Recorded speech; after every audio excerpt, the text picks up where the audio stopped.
What's up, everyone? It's your boy Scott. Welcome to the Scott Reports. Today I'm here to bring you a first impression of Hanebado episode 1. The summer season is upon us and we're starting off with the sports anime, so the hype is already coming in on the first day, or at least the first day for me, because, summer's going to be a little bit sparse as far as what I'm watching, because there just wasn't a lot that grabbed me right away. But this series is a sports anime and it's labeled as a seinen anime, even though the characters are in high school, which is a little bit weird, but nonetheless, I can tell you guys right off the bat that Hanebado did not disappoint. The art is clean, I'm loving the character designs, and the OP is the first feel-good OP that we're getting for the season for me, because it just has that mellow but hype type of feel to it that just gets you in the mood to just kick the door down and get ready to head into a very sunny summer Sunday morning. So I really like the OP so far. I don't think it'll be my best of the season. It might be, but I really like the look and the feel of it. And the animation for this series is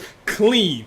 Really clean. I mean, oh my god, the opening visuals were awesome. The visuals for the actual series was awesome. And if this is any indication of what we have to go into with this series, then prepare to be amazed. Linden Films is behind this series, and they're a pretty good studio. They usually bring out some pretty decent work. No episode count yet. It is based off of manga, so it is source material that you can go reference if you don't want to wait, or if you want to pick up when this is over, because I believe it's still ongoing.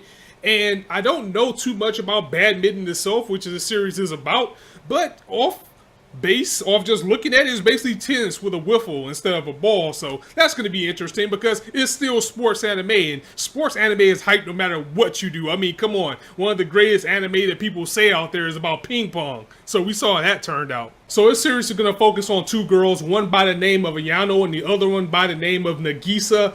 And with Ayano, her friends are actually trying to convince her to join a club, which we see all the time with these sports anime. It's always the beginning of the year. It's always a freshman class. Well, you need to join a club. What are you going to do? But Ayano's reluctant to join any type of clubs for some reason, so it's going to be interesting to see what goes on with that. And on the other side, you have Nagisa, who is the team captain of the badminton team, and she is hardcore. She works very hard, and she has a chip on her shoulder about something, and she's working very hard to achieve a certain goal, to the point that she's running people off. She's running people off that's trying to join the team. She's running her teammates off and causing friction there, because she feels that if you're not striving to be the best, you're not striving at all. And there's a little bit of anger there with Nagisa, as well as a few months ago, she suffered a crushing defeat in the Nationals against a certain individual, and she got shut out. She lost 21-0 in a match, and the first animation of this series, we get this match right off the bat, was just so clean. It was beautiful. I didn't know Linden Films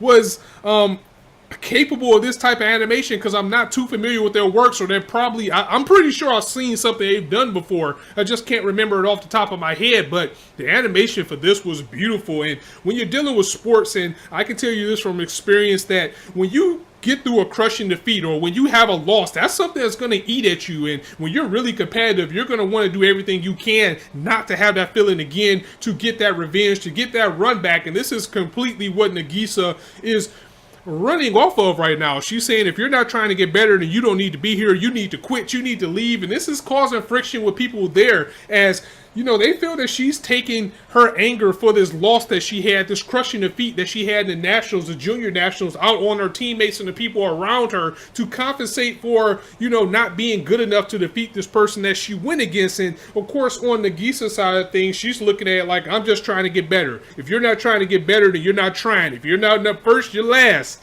Taking a little bit from Talladega Nights there. But that's basically her personality about things, and it's causing conflict with the entire team.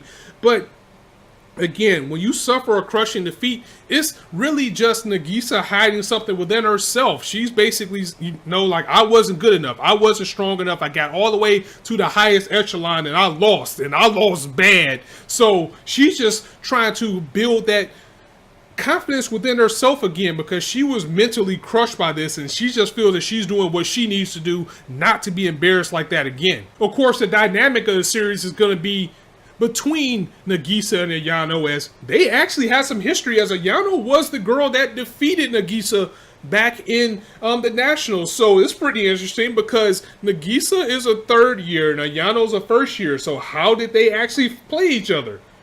That's going to be interesting. I'm really interested in seeing how that's going to find out. But we also find out that Ayano is just naturally good.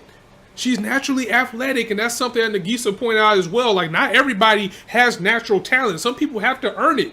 So there's the person who's also going to be the coach of the team. He was out and he saw Ayano actually playing tennis, and her reflexes were so good, and like just her physical ability at this game was so great that he was like, hey, why don't you come join my team? And of course the comedy comes in as well, because he's an older guy and he's at this court looking at these girls like, oh wow, you're so good. And they're like, get away, you pervert.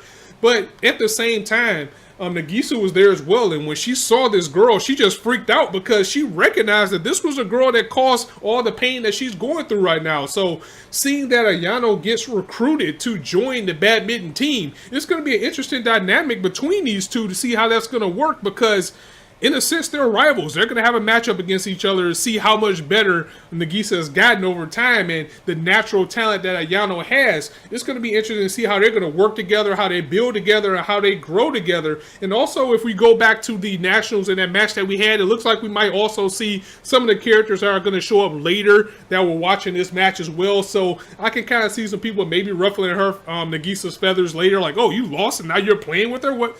The overall, though, I think if you liked Haikyuu or you like Prince of Tennis, you're going to like this series. I know I liked it right out the gate. I highly recommend it. And it's kind of hard not to compare it to Haikyuu, especially with the dynamic of someone being, you know, destined to be great and someone wanting to come up and be great. You know, it's a little bit of a different dynamic, but at the same time, because they're familiar with each other, it just has that feel. And, of course, you know, tennis and volleyball has the same type of feel as well. But I think, again, if you liked both of those series, you're going to like Hanebado. I loved it. Absolutely loved it so far. I highly recommend it. The animation was gorgeous. And if that first match is anything as far as what we're going to get in the long game when this series goes down, like if this is just the tip of the iceberg, I can imagine how wild some of these matches are going to be. The animation was gorgeous. I like the dynamic that the characters have. Again, I like a lot of the characters' designs. And come on, this girl's playing badminton. If that's not enough to get you onto this, I don't know what it is, because Nagisa is thick. But anyway, I'm going to go ahead and get up out of here, guys. Definitely let me know what you thought of this episode in the comments below. Let me know if you're going to give this the 3-episode test. Are you on board all the way? Me personally, I think I'm going to be on board for all the way through it. Hopefully it's 12 episodes so I can cover it all, because I don't really have too much going on Sundays as far as content. But I think I'm going to go ahead and dive in. I don't, it's by being sports anime, it can't get bad enough to the point where we're going to drop it. But let me know if you guys are interested in it. Are you going to check it out? Are you going to give it a 3-episode test? Are you all in? If you read the manga and you know that you're going to be all in already, definitely let me know in the comments below. And again, I do recommend this series at the very least to check out the first episode just to see the animation, I'm telling you. So if you liked the video, go ahead and drop it a like. And if you want to hear more, go ahead and hit that subscribe button, as there's not a shortage of content for you to indulge on this channel. As I always say, you guys can be anywhere on YouTube right now, but you chose to listen to me. I really appreciate that, so thanks for stopping by. On that note, it's your boy Scott signing out. See you soon.